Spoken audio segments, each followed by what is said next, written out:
¿Alguna vez ustedes, bueno, cuántos de aquí han estado en un cole y los pasan de cole? Bueno, eh, algunos nos pasaron de cole, algunos estuvieron en el cole toda la vida, pero algunos empezaron un círculo de amigos nuevos, algunos vinieron a su vez y empezaron a ver gente, empezaron a escoger gente. Y creo que muchas veces, yo no sé, pero inconscientemente empezamos a ver gente interesante. Empezamos a ver gente y, este mae es cool, este mae es interesante. Qué chido hacer de este grupo de amigos. Y a veces hacemos cosas para ser grupo, para ser parte de este grupo, para formar parte de esta gente que nos parece que podamos calzar o hacer clic o que parecen interesantes. Cuando Jesús empezó su ministerio, obviamente Jesús al principio no era nadie. Y en el puro principio donde Jesús empezó a hacer las cosas que tenía que hacer, empezó Juan el Bautista, ¿verdad? Y literalmente lo taguió y le dijo: he aquí, este es el Cordero de Dios que quita el pecado del mundo. Y obviamente Juan el Bautista ya se había ganado el respeto de algunos y ya empezaron a ver a Jesús diferente. Jesús ayunó, lo bautizaron y empezaron a pasar cosas. De hecho, el primer milagro, ¿alguien sabe cuál es el primer milagro que Jesús hizo? Por un, por un, por un chocolate. Todavía hay. ¿Cuál fue el primer milagro que hizo Jesús sin ver en Google? No sirve los de allá. Curó a un leproso. Lo del pan que lo multiplicó. No, yo creo que Lorenzo tuvo razón. ¿Ah? Y eso dije yo, pero le metí pan. Sí, lo que pasa es que también eso fue lo que dijo. Bueno, no importa, después hablamos, Lorenzo, después hablamos con los demás. Jesús, sí lo levantó, por eso fue que le dice. Jesús convirtió el agua en vino en las bodas de Caná y fue un milagro, ¿verdad? Y a partir de ahí empezaron a suceder cosas importantes. Y Jesús, ya no solamente por hacer milagros, sino Él como persona era alguien impresionante. Impresionante. La gente lo seguía. La gente hablaba de Él. Pongan atención, la gente hablaba de Jesús, ¿verdad? Este habla no como los líderes religiosos de la época. No habla como Varo, no habla como los fariseos, los escribas, sino que habla con una autoridad diferente. Y la gente empezaba a seguirlo. De hecho, en Lucas capítulo 5, que la próxima serie vamos a hablar un poco de Lucas capítulo 5, vamos a tener una serie muy chiva de seguir a Jesús, de qué significa seguir a Jesús. En Lucas capítulo 5 Jesús están los pescadores ahí y llama a Pedro después de que lanzan las redes y literalmente cuando Jesús le dice sígueme, dice dejándolo todo, lo siguió, dejó todo. Después Mateo, el recaudador de impuestos, igual lo dejó todo. Zaqueo lo dejó todo por seguir a Jesús, porque Jesús era alguien que realmente impactaba y mostraba una autoridad, mostraba que realmente era alguien sobrenatural. Y obviamente empezamos a ver un montón de milagros. Cuando estaban los discípulos y la barca se empieza a mover y empieza a haber una tormenta y está Jesús caminando sobre el agua. Y literalmente en un otro momento donde Jesús está acostado en la barca, todos creyendo que se iban a morir por la tormenta que había, se levanta y reprende el mar, regaña al mar y los vientos. Y al final todo se queda en calma. Y las palabras de los discípulos eran: ¿quién es este que hasta el viento y el mar le obedecen? Quiero que nos metamos en estas historias, por favor. A veces las leemos, pero imagínense que son ustedes. Hay una tormenta, hay algo increíble que está sucediendo en la naturaleza, nos vamos a morir. Y llega alguien y se levanta y regaña a la tormenta y todo queda en calma. Y dice: pero ¿quién es esta persona? ¿Quién es este que los vientos, el mar, todo lo que está alrededor, toda la naturaleza le obedece? Este no es una simple persona. Después vemos gente endemoniada que pasa endemoniada por un montón de tiempo y Jesús los libera. Gente que ha sido un problema para la sociedad, lidiar con ellos. Los que algunos fuimos, varios de SOE, fuimos a ver la película de la resurrección y hay una escena que a mí me impacta muchísimo, que es Jesús con el leproso. Está Jesús y está el leproso donde llega y hay un montón de gente espantándolos. Tal vez muchos no sabemos lo que era ser leproso, pero alguien leproso, tal vez hay una foto, pero esa no muestra realmente lo que era un leproso. Me encanta la imagen de la película porque se veía a alguien, ¿verdad? Horrible, era como un monstruo. Se le caían partes de la cara, de la piel. Eso era parte de la lepra y era contagiosa. Y la ley decía, tienen que vivir afuera. Había un campamento, había un muro donde estaba la ciudad y decían, los leprosos tienen que vivir afuera. O sea, si su papá se contagiaba de lepra, lo veían y decía era lepra, usted, su papá que ha vivido con ustedes toda su vida, tiene que irse de su casa y ustedes no lo pueden volver a ver nunca más. No lo pueden llamar, no pueden ir a buscarlo, no pueden nada. Y si su papá o la persona se acerca a algún lugar, tiene que gritar impuro, impuro, para que la gente sepa que hay un leproso. Imagínense cómo se podía sentir esa persona cuando todo el mundo lo veía y lo echaban afuera. De hecho, en la película sale una escena muy clara donde la gente le gritaba, lárguese, váyase, porque trataba de robarse comida, posiblemente se está muriendo de hambre. Y en eso, Jesús va y se le acerca. Y en la escena de la película me encanta, porque muestra algo increíble, dice. El leproso le dice, pero nunca nadie antes me ha tocado, nunca nadie antes. Y Jesús llega y no solamente lo toca, lo abraza. Y se hinca y está con él. Y después lo deja ir y queda sano, obviamente, el leproso. Este era Jesús, ¿verdad? Jesús era una persona impactante, fuera de lo normal en la sociedad. Vemos historias cuando Jesús con 2 peces y 4 panes no tenían nada que comer, estaban escuchando, había multitudes, 5,000 personas. Aquí si acaso hay 40 personas, 50 personas. Todo el salón lleno, son 200 personas. Imagínense lo que es 5,000 hombres, 5,000 sin contar mujeres ni niños. Habían miles de personas. Eso era lo que Jesús atraía a la gente. Y Jesús con simples 2 peces y 4 panes alimenta 5,000.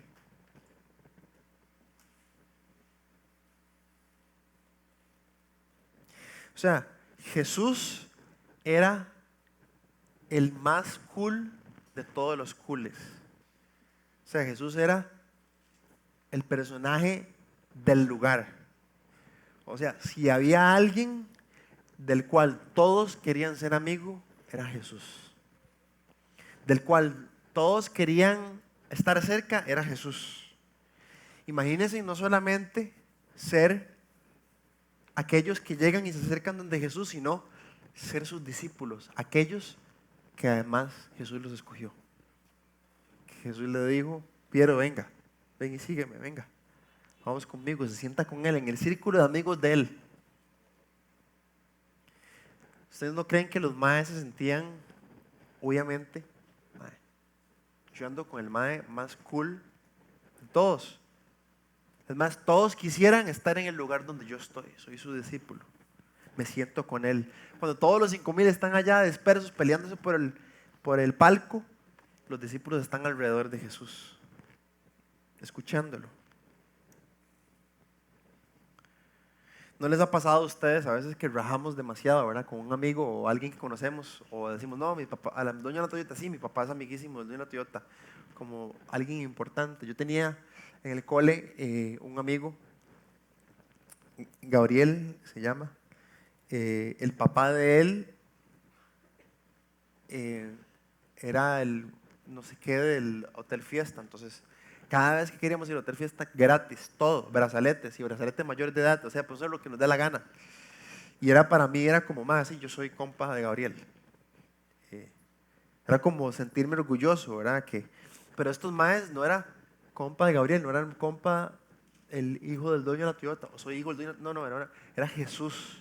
Era aquel que el viento y el mar lo obedecen, sana enfermos. Era aquel que calmaba la tormenta. Era aquel que todo el mundo, no solo ciertas personas, todos querían seguir.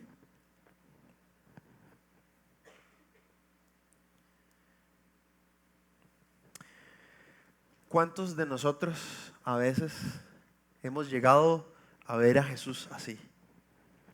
¿Cuántos de nosotros estamos en un campo y estamos experimentando lo mejor y decimos, mae, Jesús es lo mejor?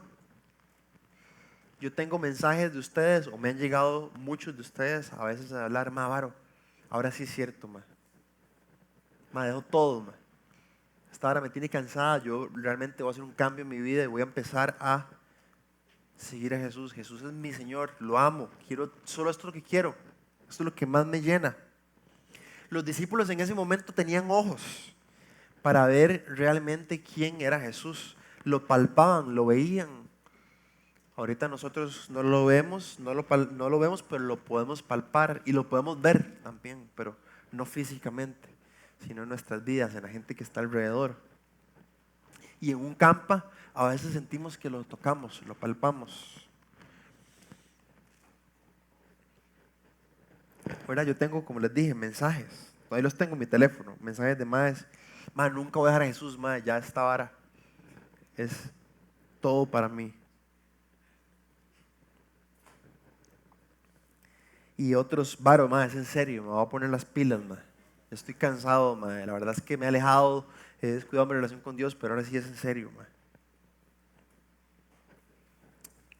Mateo 26, del 30 al 35. Esta es una escena donde Jesús está con sus discípulos y obviamente está en el pico de su ministerio. Todos ellos habían seguido a Jesús por casi 3 años y están, ¿verdad?, en ese pico donde dicen, todo lo doy por ti, Jesús, todo.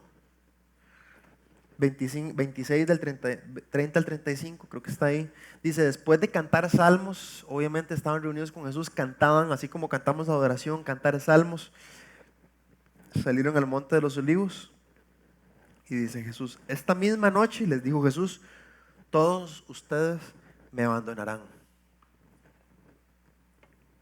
Porque está escrito, dice Jesús, heriré al pastor y se dispersarán las ovejas del rebaño. Pero después de que yo resucite, iré delante de ustedes a Galilea. Y Pedro, muchos aquí somos así, yo soy como Pedro. Aunque todos te abandonen, Señor, jamás yo lo haré. Y le dice Jesús, te aseguro que esta misma noche, antes de que cante el gallo, me negarás 3 veces. Aunque tenga que morir contigo, insistió Pedro, jamás te negaré. Y los demás discípulos dijeron, sí, igual nosotros, aunque tengamos que morir contigo, jamás te vamos a negar, jamás te vamos a dejar, morimos con vos. Y todos conocemos el resto de la historia. Llegan con palos, llegan con antorchas y vienen y preguntan por Jesús. Pedro tal vez trata de atacarlo, pero cuando ven que se lo llevan, un montón jalan. Se vieron decepcionados porque dijeron, este que hizo milagros, este que hizo un montón de cosas, no pudo con la gente. El Mesías, como lo prometía la Biblia, que tenía que ser el Cristo, Jesús, tenía que ser alguien que gobernara, que estuviera por encima de todo y además derrocara a los gobiernos que hay ahorita y se pusiera él por rey. Y no lo hizo, lo arrestaron. O sea, quedaron decepcionados. Muchos de los que estamos acá, y a mí me ha pasado, y les pasan a ustedes, y algunos están pasando hoy. Estuve hablando con alguien hoy, y algunos he hablado, enfrentamos varas muy difíciles, empezamos a decir, seguimos a Jesús con todo, y de un pronto a otro viene algo difícil, una prueba, viene una situación incómoda, viene una situación en la que decimos, esto es demasiado difícil, seguir a Jesús, demasiado complicado, todo el mundo va por otro lado, yo tengo que ir de este lado, y nos vemos tentados, y de un pronto a otro hacemos como hicieron los discípulos, jalamos, le damos la espalda. Pedro lo negó, posiblemente nosotros no le negamos verbalmente, pero posiblemente a veces, un fin de semana, lo estamos negando.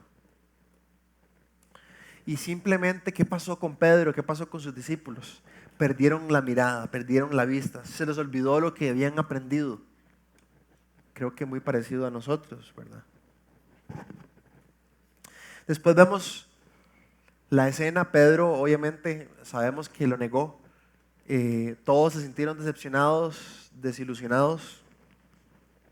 Y de un pronto, Jesús no solamente es arrestado, sino golpeado. Todos vimos la pasión, muchos hemos visto la pasión de Cristo. Otra semana, cuando estamos empezando, describí un poco la crucifixión. La crucifixión era algo horrible. La gente le tapaba la cara, los ojos a los niños. Hay gente que no los quería ver. A la gente crucificada, a las mujeres las crucificaban o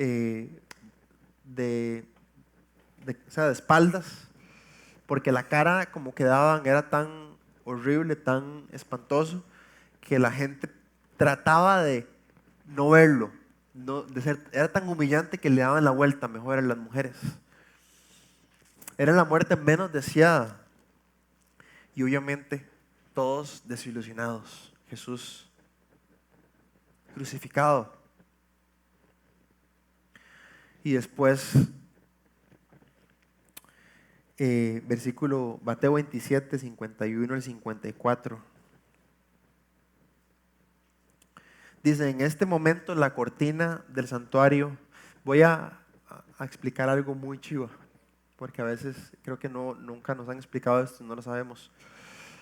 Había un templo importante, el templo era el lugar de los judíos, era el lugar donde estaba la presencia de Dios. O sea, el templo para los judíos era lo más importante. Si alguien tenía acceso al templo, podía entrar, pero solamente aquellos que eran judíos. Y cuando alguien quería entrar a un lugar que se llamaba el lugar santísimo, había una cortina que supuestamente en el lugar santísimo estaba la misma presencia de Dios. Y había una cortina, había gente que los amarraban, ¿verdad? Solamente los sacerdotes podían entrar, y cuando iban a entrar tenían que hacer un acto de purificación, y si entraban y estaban impuros, a veces caían muertos. Entonces le ponían campanitas, un mecate, para cuando dejaban de escuchar la campanita, posiblemente el más se murió, lo jalaban y nadie se atrevía a entrar, porque si entraban caían muertos. Era la misma presencia de Dios. Y este versículo que vamos a leer representa algo muy chiva que a veces no entendemos. Dice, en este momento, cuando Jesús murió, ¿verdad? Hubo un temblor, de hecho el cielo se puso oscuro, hubo un gran temblor. En este momento la cortina del santuario del templo, o la cortina del templo, esa cortina que separaba el pueblo de la presencia misma de Dios, dice, se rasgó en dos, de arriba abajo, se rompió. La tierra tembló y se partieron las rocas, se abrieron los sepulcros, y muchos santos que habían muerto resucitaron. Salieron imagínense en esa escena, ¿verdad? Alguien que acaban de enterrar por allá caminando, madre, mira, ahí anda ese madre. Salieron de los sepulcros, y después de la resurrección de Jesús, entraron en la ciudad santa y aparecieron a muchos. Cuando el centurión, que es un soldado, y los que estaban custodiados vieron el terremoto y todo lo que había sucedido, quedaron aterrados y exclamaron, verdaderamente, este era el Hijo de Dios. El que se haya roto el velo, se había rasgado de la cortina en dos, representa algo increíble para nosotros. Hebreos dice, ahora Jesús es el sumo sacerdote, que no solamente entró a la presencia del templo, sino a los cielos, a donde está Dios. Y ahora tenemos confianza nosotros para entrar en la presencia de Dios. Él rasgó el velo para que ahora podamos tener acceso a Dios, a su presencia. Pero después de muerto, todavía sus discípulos, a pesar de que había sucedido todo esto, estaban desilusionados.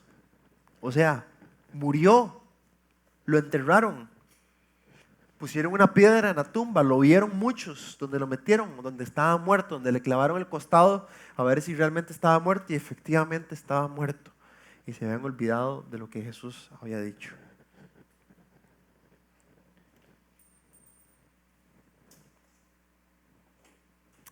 ¿Cómo se sentirían ustedes desilusionados?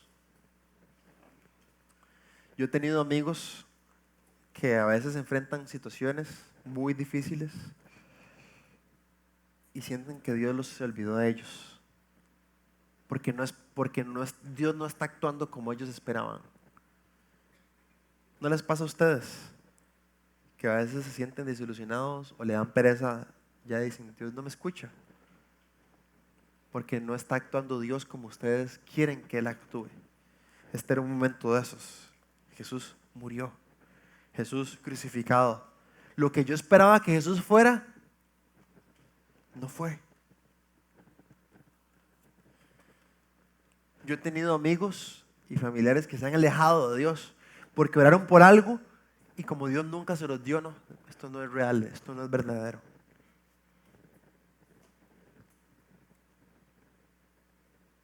Hay un versículo en Isaías 55, si no me equivoco, 45, que dice Jesús, dice Dios, como altos están los cielos, así de altos como están los cielos, que la tierra, así son mis pensamientos, más altos que los de ustedes, y mis caminos más altos que los de ustedes.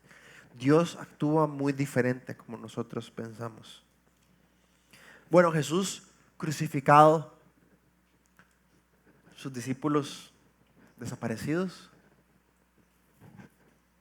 Y no vamos a leer todo el resto de la historia. Hay una parte increíble en Lucas, el camino de Maús, donde Jesús se aparece. Jesús resucita. Están los guardas, resucitan. Llega María, la que le habían sacado a los demonios, y se acerca a la tumba. ¿Qué se hizo Jesús? Y se le aparece un ángel. ¿Dónde están el que ustedes buscan? El que ustedes buscan no está. Él vive. Y ellas se van corriendo a decir los discípulos, Juan y Pedro se acercan. Hay una parte que yo estudié que no había entendido muy bien. Cuando los muertos los enterraban, algunos, dependiendo la cultura, los egipcios les quitaban todos los órganos, embalsamaban para que duraran más. Algunos, de ahí salen las momias que hemos visto, ¿verdad? Que conocemos o a veces vemos en National Geographic.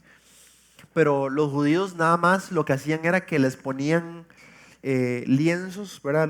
Una tela, envolvían el cuerpo, la cara, ciertas partes del cuerpo los envolvían y después los enterraban así, ponían, ¿cómo se llama?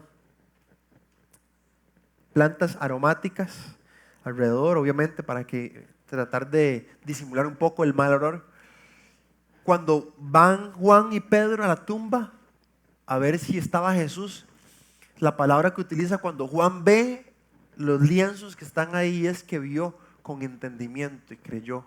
Porque lo que dice un comentarista es que los lienzos estaban exactamente como Jesús, como si Jesús se hubiera evaporado. O sea, no fue que se lo quitaron y estaba ahí todo desenrollado, no. Así como estaba en la cabeza de Jesús, así estaban en la piedra donde estaba Jesús acostado. Y entonces Juan creyó en ese momento y después vemos un poco varias de las historias. Dice, por 40 días Jesús se apareció a sus discípulos. Y hay una parte, yo creo que no está ahí, pero lo vamos a leer en Juan capítulo 20.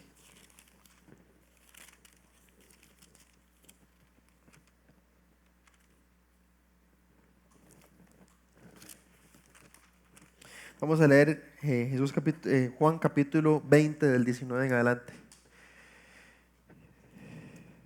Igual lo podemos poner. Juan capítulo 20 del 19 al 30. Los que tienen Biblia lo pueden seguir. Dice, al atardecer aquel día, primer día de la semana, estaban reunidos los discípulos a puerta cerrada por temor de los judíos. Entró Jesús poniéndose en medio de ellos y los saludó. Oigan, estaban con la puerta cerrada y Jesús entró. y le dice, la paz sea con ustedes. Dicho esto, les mostró las manos y el costado. Al ver al Señor, los discípulos se alegraron. La paz sea con ustedes, repitió Jesús. Como mi Padre me envió a mí, así los envío yo a ustedes.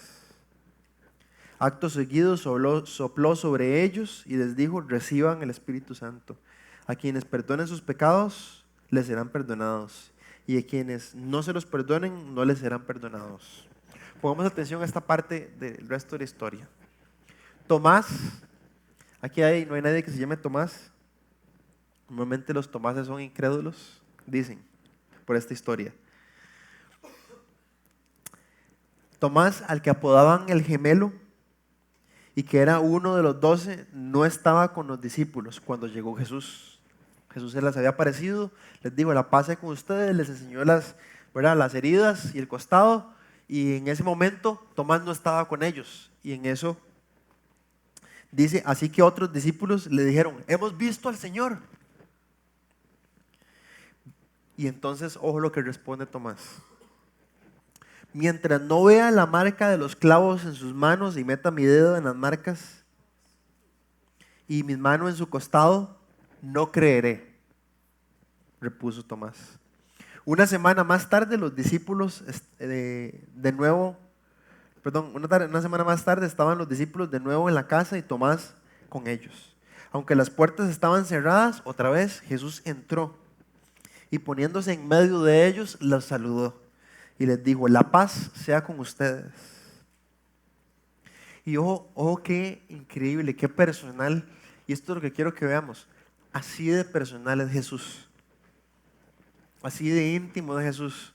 A veces cuando la gente llega y nos empieza a hablar de Dios o hablamos nosotros de Dios, creemos que Dios es un Dios ahí, que es el Dios del grupo de Zoé, que Dios está ahí simplemente sabe nuestras necesidades, a veces le oramos, pero Jesús es personal, Jesús quiere relacionarse conmigo, Jesús me escucha. Y es más, Jesús me escucha cuando me quejo, cuando le pido cosas, cuando le hablo, Jesús quiere que le hablemos. Y vea qué increíble esta parte, porque esta parte demuestra algo. Una semana antes, Tomás había dicho, solamente le dijo a los discípulos, hasta que yo vea los clavos en sus manos y la herida en su costado, voy a creer, si no, no creo. Y Jesús se les aparece y les dice, la paz sea con ustedes. Y inmediatamente vuelve a ver a Tomás, en versículo 27, y le dijo, pon tu dedo aquí y mira mis manos. Acerca tu mano y métela en mi costado. Y no seas incrédulo, le dice, sino hombre de fe. Y en ese momento, qué chiva. Esto es un mensaje que le da Jesús a Tomás y nos da un mensaje a nosotros. No sean incrédulos, crean. No tienen que ver para creer, crean. Y entonces cuando Tomás inmediatamente reconoce que es Jesús, la respuesta que da representa quién es Jesús realmente ahora para él. Y dice, Señor mío y Dios mío, exclamó Tomás. Y Jesús le dice, porque me has visto, has creído, le dijo Jesús, dichosos los que no han visto y sin embargo creen. Jesús hizo muchas otras señales milagrosas en presencia de sus discípulos, las cuales no están registradas en este libro, pero estas se han escrito para que ustedes crean que Jesús es el Cristo, el Hijo de Dios, y para que creyendo en su nombre tengan vida. Esto hace la diferencia, gente. Esto es demasiado increíble. Esto que estamos leyendo lo celebramos el domingo. Easter es la Pascua, es la resurrección. Celebramos que Jesús está vivo. Jesús resucitó. Jesús, su tumba está vacía. Esto hace la diferencia. Ven qué increíble. Esto hace la diferencia de lo que creemos nosotros aquí en Zoé a lo que cree todo el resto del mundo que no cree en Jesús y que cree en otras religiones. Ustedes van a la tumba de Mahoma y ahí está. Van a la tumba de Buda y ahí está, sus huesos. Van a la tumba de todos los líderes religiosos y ahí están. Pero ustedes van a la tumba de Jesús y está vacía. Jesús resucitó. Jesús está vivo. Y lo más increíble es que esta noticia, a veces nosotros la damos demasiado normal. Jesús resucitó, sí. Y nos enfocamos solamente, Jesús murió, no. Jesús resucitó. De hecho, los discípulos, todos los discípulos del primer siglo, los que seguían a Jesús al principio, hablaban solamente de Jesús resucitó. Este que ha muerto dejó la tumba vacía. Es más, la tumba, el cuerpo no se pudrió, resucitó. Vamos a ver varios versículos. Dice, esto es el libro de Hechos, cuando la iglesia comienza. Dice, Hechos 10:41. Los tenemos ahí. Dice, no todo el pueblo, sino nosotros.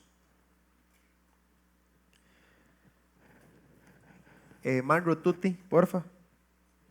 Hechos 10:41 está ahí. Dice, no a todo el pueblo, sino nosotros, testigos previamente escogidos por Dios, que comimos. Ojo que chiva esto. Una de las pruebas de que Jesús resucitó y que los discípulos, que esto es real, es que ellos andaban hablando y habían tantos testigos que habían compartido con Jesús cuando Él había resucitado que nadie podía negarles. No es cierto. Si yo hago y me invento un cuento y digo, ayer almorcé con John F. Kennedy, lo vi, resucitó, vivió, todo el mundo me va a decir, está loco.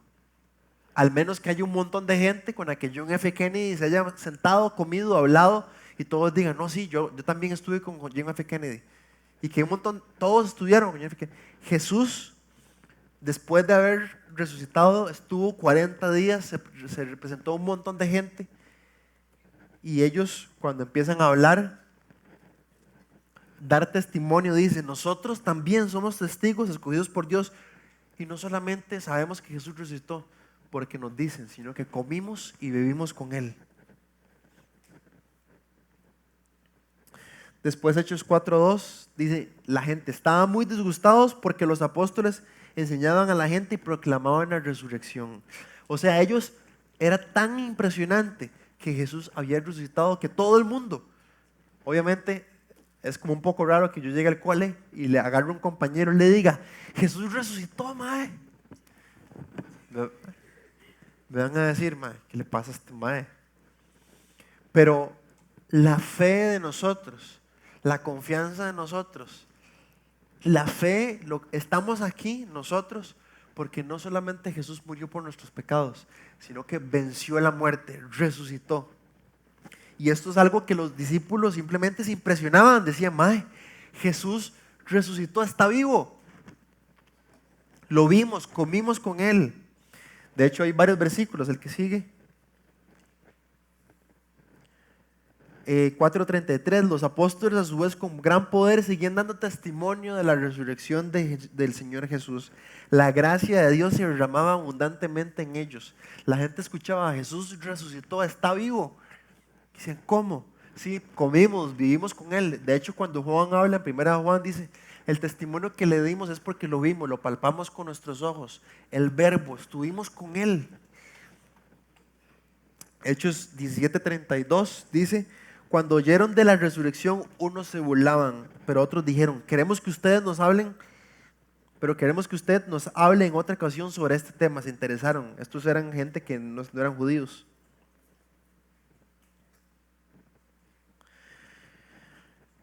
Pablo, en 1 Corintios 15, me encanta este versículo porque habla algo que me pone a pensar demasiado a nosotros. Nos pone a pensar demasiado. Me pone a pensar algo que quiero que pensemos también nosotros todos. Dice, y si Cristo no ha resucitado, a todos los que están aquí, a veces la gente dice, no, pero Jesús murió, no es tan importante lo que haya resucitado, lo más importante es que Jesús murió por nosotros. Pero Pablo dice, si Cristo no ha resucitado, Dice, para nada sirve nuestra predicación. O sea, si Jesús no resucitó, Zoé, mejor cerremos este lugar y nos vamos todos, porque si Jesús no resucitó, para nada no vale la pena que estemos aquí. Como tampoco dice, para nada sirve la fe de ustedes.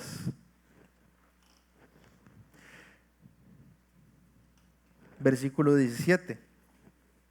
Dice, y si Cristo, otra vez, dice Pablo, y si Cristo no ha resucitado, la fe de ustedes es ilusoria. Y todos ustedes todavía están en sus pecados. O sea, la esperanza de que Jesús, de que Dios nos ha perdonado nuestros pecados es porque Jesús resucitó. Hay un versículo que nos podemos devolver, Tuti, en Romanos 4:25. Dice, Jesús, Dios entregó a su Hijo Jesús, lo crucificó. Él recibió la pena por nuestros pecados, la culpa por nuestros pecados, el sacrificio por nuestros pecados. Pero dice, y resucitó Jesús para nuestra justificación.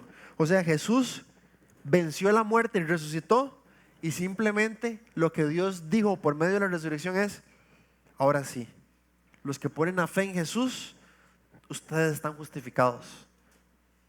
Ustedes están, como cuando uno, ya les he dicho esa historia 1000 veces, va al cole y lleva la justificación, nunca han pecado. Delante de mí están declarados justos, porque Jesús resucitó. Ahora otra vez, 1 Corintios 15. Aún más, 15:17. Y si Cristo no ha resucitado, la fe de ustedes es ilusoria y todavía están en sus pecados. Y vean qué increíble esto. Este último versículo es de mis favoritos de esos, el 19. Dice, si la esperanza que tenemos en Cristo fuera solo para esta vida, seríamos entonces los más desdichados del mundo.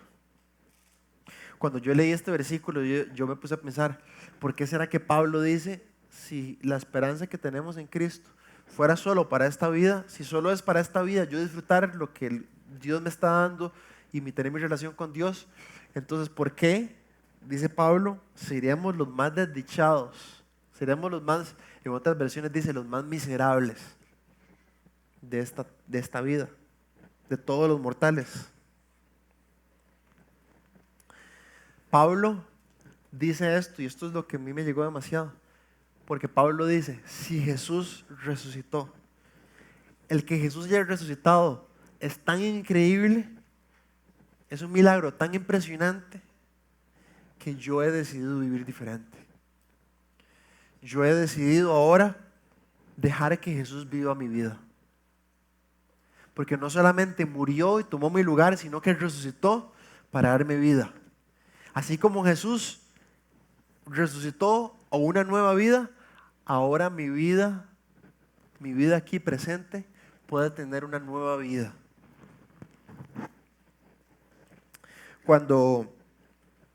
Obviamente cuando les he contado un poco, cuando yo tenía 17 a 19 años, de entre 17 y 19 años,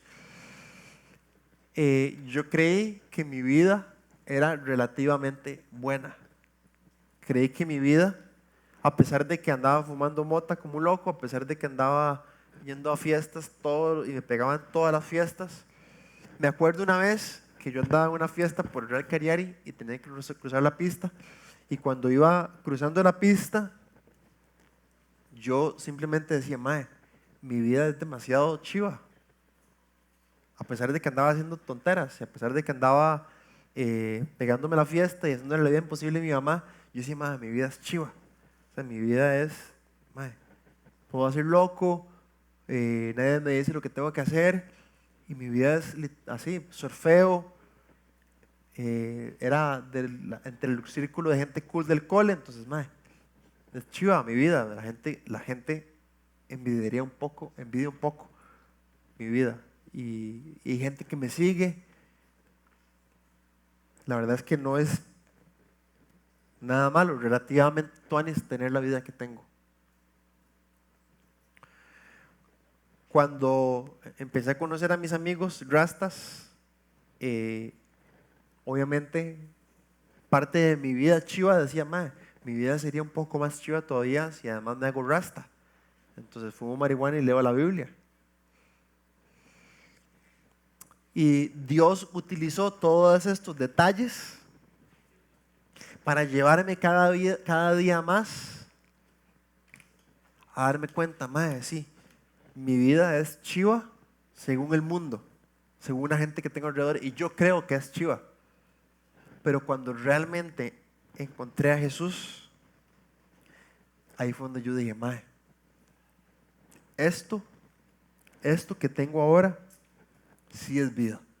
Esto es, si yo comparo lo que yo creía que literalmente era tuanis y cool, con lo que vivo ahora en Jesús, mae, no tiene comparación, es 1000 veces mejor.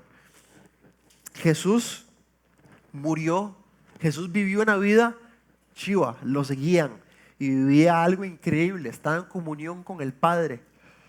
Pero después de que Jesús murió y resucitó, literalmente la vida que parecía tener chiva aquí en la tierra no se comparaba jamás con, con un cuerpo resucitado, un cuerpo diferente, un cuerpo transformado, un cuerpo con el que podía estar en la misma presencia de Dios y no veía muerte, no veía sufrimiento.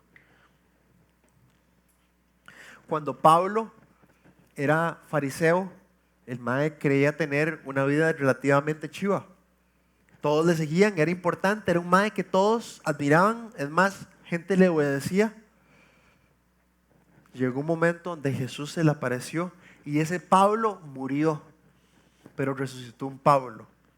Obviamente físicamente no murió, pero murió lo que era ese Pablo viejo y resucitó un Pablo con la vida de Jesús. Gálatas 2:20 dice Pablo, la vida que ahora yo tengo en el cuerpo, dice, ya no soy yo quien vivo, sino que es Cristo quien vive en mí. Y la vida que ahora vivo en el cuerpo, o sea, Pablo está diciendo, yo he sido crucificado juntamente con Cristo, yo estoy muerto. Y la vida que ahora tengo es Cristo en mí, ya no soy yo. Y eso es vida. Y Pablo dice aquí, si Cristo no ha resucitado, la fe de ustedes es, no, perdón, el 19. Si nuestra esperanza que tenemos en Cristo fuera solo para esta vida, seríamos los más desdichados de todos los mortales. Pablo está diciendo, la vida que yo he encontrado en Jesús, que he decidido vivir, he tomado decisiones que posiblemente a veces hay gente que ya no quiere ser mi amigo, que ya no quiere, ya no tengo que compartir con esta gente. Y posiblemente a veces yo me abstengo de ir a fiestas o me abstengo de ir a lugares o de ser amigos de ciertas personas que no me traen bien. Pero he decidido, porque es tan real, es tan vivo esto, que sé que la esperanza que tengo más adelante en mi futuro, en mi vida, es tan real que vale la pena que yo viva de esta manera.